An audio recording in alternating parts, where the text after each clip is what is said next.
Bueno, más cositas que contarles. Se presentaba la pasada semana en Berja, en el municipio del cual se habla durante este periodo que marca 1931-1946.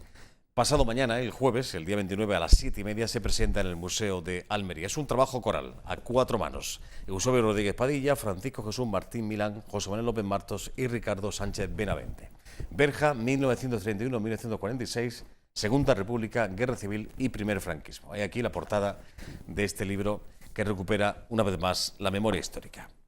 José Manuel, bienvenido. Buenas tardes, hombre. Muchas gracias, buenas tardes. Estaba comentando, claro, uno ya no, la memoria tiene una capacidad, la memoria del ser humano, que hace 6 años que pasaste por aquí, no me acuerdo ya ni de qué hablamos en aquel momento. Hablamos de otro libro, sobre una guía de la Diputación de Naturaleza Almeriense. Pero tiene que ver con medio ambiente. Tiene mucho que ver, era totalmente de medio ambiente. Donde tú realizas tu profesión, con lo que tú te ganas la vida. Sí. Bueno, has participado como coautor, hemos dicho, de 4 manos, 4 autores en este libro. Sí, soy uno de los 4... Y sobre todo porque en fin, de lo que habláis, de las familias represaliadas y lo que supuso el franquismo y la represión en este municipio concretamente, tus antepasados lo vivieron en sus carnes. Directamente, de hecho, en la portada, una de las imágenes de portada es de mi abuelo, José Martos Ríos, José Manuel López Martos. Sí. El apellido además lo llevo de forma muy directa, y mi familia sufrió la represalia, pero no solamente en mi abuelo, sino en mi bisabuela, su suegra, un tío mío, cuñado de mi abuelo, a la vez ese tío mío, su mujer, también sufrió represión, y el padre de su mujer. O sea, en el entorno de mi familia hay testimonios directos de represión. De lo que sucedió concretamente en este municipio de Berja. A ver, que se me ha ido. Francisco Jesús Martín Milán, buenas tardes, hombre. ¿Qué tal? Buenas tardes, Joaquín. Este señor sí nos visita más de vez en cuando, sobre todo por unas jornadas muy interesantes que él arrancó cuando era profesor aquí en Huerca de Almería, aunque hoy en día lo es en el Instituto de Enseñanza Secundaria en Roquetas, ¿no? Sí, Turaniana. Encuentro de testimonios, que son las jornadas. Mira, ¿qué te gusta a ti? Bueno, es que eres profesor, es que creo que es lo que te ganas la vida, pero que aparte de eso, tú imagino que cuando sales de clase es tu afición, es tu pasión, la historia. Ahí estamos siempre, claro. Siempre estamos con este tema, en la mente y con un proyecto, y cuando no termina uno, sale otro, y así vamos. Le mandamos un saludo al amigo Eusebio y también a Ricardo Sánchez, como decimos, los otros 2 coautores de esta. ¿Cómo se hace esto? ¿Cómo se reparte el trabajo cuando se ha de escribir un libro entre 4 personas? ¿Cómo se hace? No ha sido difícil, ¿no? Nos hemos puesto bastante bien de acuerdo. Hay que hacer cierta apreciación. Aparecen en el libro 2 historiadores profesionales, porque son Eusebio, doctor, además el arma generosa de este trabajo. Ha sido gracias a su generosidad, gracias a su trabajo, hemos empezado a desembrollar esta madeja. Y ya nos repartimos el trabajo, pues evidentemente buscando documentación localmente, aportando textos ya al documento, y ha sido bastante fácil. Sí. Sí, ha sido un trabajo a gusto. Francis, 413 familias represaliadas, posiblemente, me estabas contando antes, que después de la capital, el mayor número de personas, de familias que se vieron afectadas por la represión franquista, ¿no? Así es. Además, casi unas 60 personas fueron fusiladas de esas 413, y tenemos que mirar más allá. No solo el número de 413, sino las 413 familias que desgarró esa represión, porque tenían mujeres, tenían padres, tenían hermanos, tenían hijos. Entonces podemos estar hablando de que para la Berja de la época, cuyo censo de 1930 figuraban 11.333 virgitanos, pues podemos decir que 1 de cada 5 familias estaban sufriendo en sus carnes, en los primeros momentos del franquismo, la feroz represión. Antes comentaba, hace una pregunta en privado, lo haré en público. No, en fin, es una percepción que tiene uno, no sé si va basado en hechos y datos reales, ¿no? Pero da la impresión que en los pueblos, José Manuel y Francisco, había la represión, la hazaña, por decirlo más claro, la mala leche era un poquito... Iba más allá que grandes ciudades, ¿no? Hay que sumarle dos números a todo esto. El primero de ellos, los pueblos son sociedades cerradas, y evidentemente cualquier interés o cualquier relación entre familias se nota, se multiplica mucho más.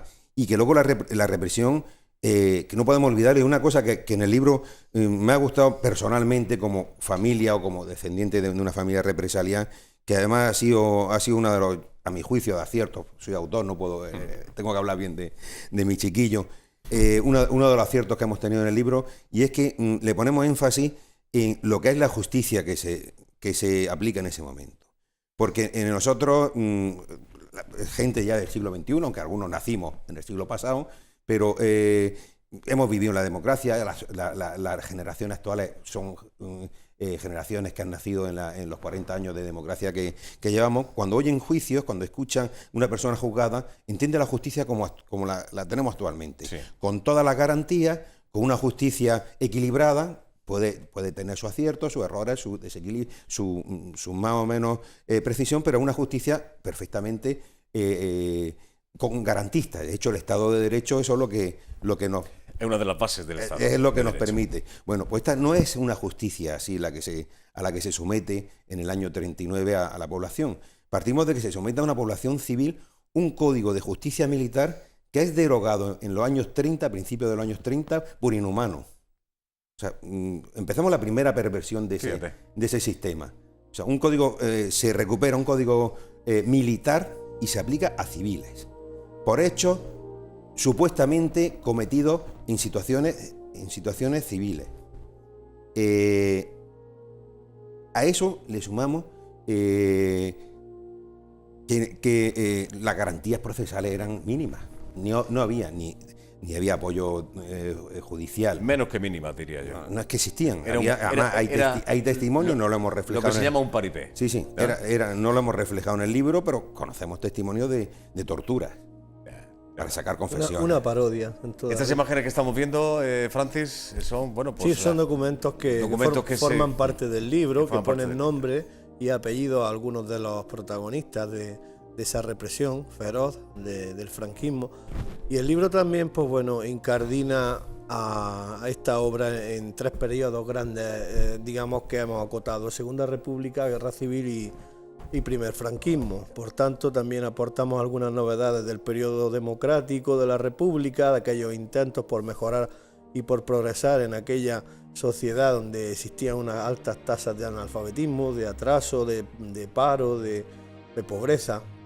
La población, pues, no existía una clase media, existía una gran burguesía, digamos, que eran muy pocos, y los demás eran una gran masa de jornaleros que intentaban, pues, salir como podían de una hambruna atroz que generaba, pues, una gran, digamos, problemática para poder salir adelante en aquella sociedad de preguerra. Luego llega la Guerra Civil y también tenemos ahí un gran listado de todos los virgitanos que estuvieron en el frente. Y sobre todo con las unidades militares y en las zonas donde estuvieron. Hemos intentado recuperar un poco la memoria de todo aquel tiempo de los años 30, y lógicamente luego, pues, José Manuel en su parte también ha innovado, ofreciendo algunos documentos muy importantes como mapas de represaliados virgitanos, que no estuvieron todos en la prisión de Almería porque ya estaba desbordada, sí, y pasaron por muchos presidios de la península ibérica. Y aquí se ofrece un estudio detallado de esa geografía de la represión virgitana. Bueno, en la presentación la pasada semana, in situ, en el pueblo, en Berja, ¿qué ambiente se vivía? Pues había un ambiente emotivo. Hubo un hijo, hubo nietos de represaliado, hubo un hijo también de represaliado, también aparece en la portada su padre, y la verdad que hubo un ambiente de emoción.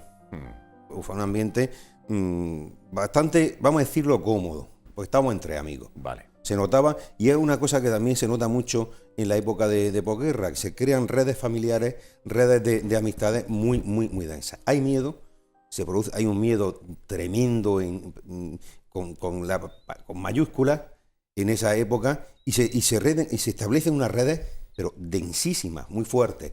Y quizás no ya con ese aspecto de miedo, pero sí se notaba que esas redes todavía fueron tan fuertes que 80 años después se notaba cierta cohesión.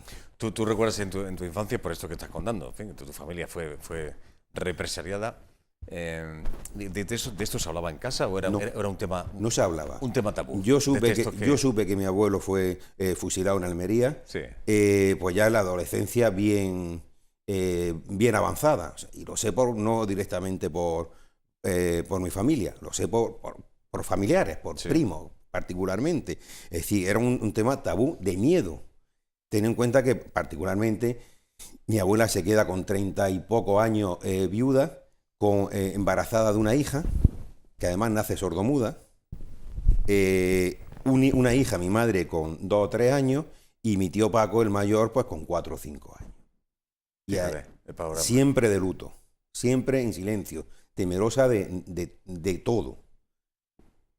Y gracias a la red de esa familia, evidentemente se quedó con una... Y además que se extiende lo que es la represión, aparecen aquí también algunas fotografías, la represión algunas veces no es también directa.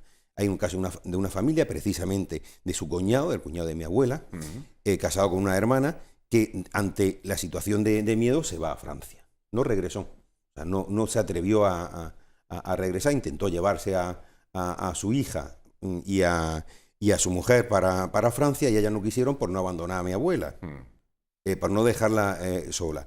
Pues precisamente en esa familia, un hermano muere en el frente, en ese listado que ha comentado Fran, que hemos completado de nombres, muere en el frente, y otro hermano sufre juicio también, dentro de las personas huidas, que se esconde en la sierra, no llega a ser maqui, no llega a luchar, pero sí se huye, una huida espectacular, que en algún momento la recordaremos, de la Guardia Civil, huye dentro del cuartel de la Guardia Civil de Berja, y en esa familia 3 aspectos también de la represión se ve, no una represión directa, aunque uno de ellos está en la cárcel, pero hay una muerte y una persona exiliada.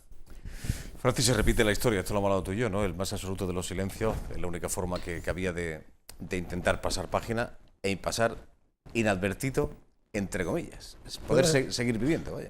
Fue la generación del silencio, en la dictadura franquista. Ahora ya muchos, en la tercera generación, son los nietos, las familias que quieren poner en valor, sobre todo la memoria de tanto olvido, de tanto silencio, de tanto dolor, de tantas tragedias olvidadas, y que pues, para que las nuevas generaciones conozcan y valoren lo que tienen y vean de dónde venimos. Así es. Que esto también lo has comentado tú y yo en alguna ocasión, cuando hemos hablado de esa jornada, encuentro de testimonios tan interesantes, que esto que se está haciendo de sacar de nuevo la luz, de sacarlo por vez primera, en muchas ocasiones, ¿no? Es una forma de contar lo que ha pasado, no es de abrir heridas o cerrarlas, quizás más cerrarlas que abrirlas, ¿no? Una de las cosas que además destaco y que me encanta, el trabajo que está haciendo Eusebio, trabajo de premio Nobel, un trabajo fantástico. Además, lo que nos está poniendo Eusebio son datos, absolutamente asépticos, datos, y que ya con esos datos podemos elaborar. Nosotros, aquí yo evidentemente tengo mi parte personal, emotiva, en el libro, pero hemos preferido ahí utilizar los datos y que sea la gente la que a partir de los datos pueda no juzgar, porque no se trata de juzgar, pero sí conocer. Conocer lo que pasó. Y entonces, lo decimos también en alguna página, en algún texto en el libro, que efectivamente esto no es abrir heridas, esto es cerrarlas. Claro. La herida hay que dejarla al aire para que se cicatrizan, se queda la marca, pero al menos se cierra. Y ya está bien hay un bando que hace todos sus honores a sus muertos, hubo asesinados por los dos lados. No son lo mismo los muertos por la República o los muertos por los sublevados. Eso es una de las grandes luchas que tengo, pero quizás no sea el centro de este libro, pero no podemos igualarlo jamás, ni podemos igualar la desbandada de Málaga con los muertos de Turón. No tienen nada que ver unos con los otros, aunque tienen un mismo origen, una sublevación militar, unos traidores a la bandera que habían jurado, o sea, en fin, vamos a contextualizar las cosas. Y otra de las cosas, como ha descrito Fran, el libro se divide en esas 3 etapas para contextualizar, para que se conozca el ambiente que hay, se conozcan los hechos que se producen, y también saber cómo se llega a ello. Una parte de la historia que ha estado bastante oculta. Francia, ¿alguna cosita que añadir? Nada, que esperamos a la sociedad almeriense que entrada libre en el Museo de Almería el jueves 29 a partir de las 7:30 de la tarde. Allí estaremos Eusebio Rodríguez Padilla, José Manuel López Marto, Ricardo Sánchez Benavente y un servidor para presentar aquí a la sociedad almeriense Berja 1931-1946. Así es, ese es el título. Segunda República, Guerra Civil y Primer Franquismo. Enhorabuena por la obra, por Muchas vuestro gracias, trabajo. Joaquín. Muchas gracias, Joaquín. Imagino que la fibra sensible ha sido tocada, ¿eh? Sí. En más de una Sí, ocasión, sí, ¿no? sí. El trabajo, ¿cuánto tiempo, por cierto, habéis Un par de años. Un par de de años investigación, sí. en hacer este libro. Gracias a los dos y a los dos que no están presentes, Eusebio y Ricardo Sánchez. Hablando de libros y una nueva salida al exterior, Librería Viva Book pone en marcha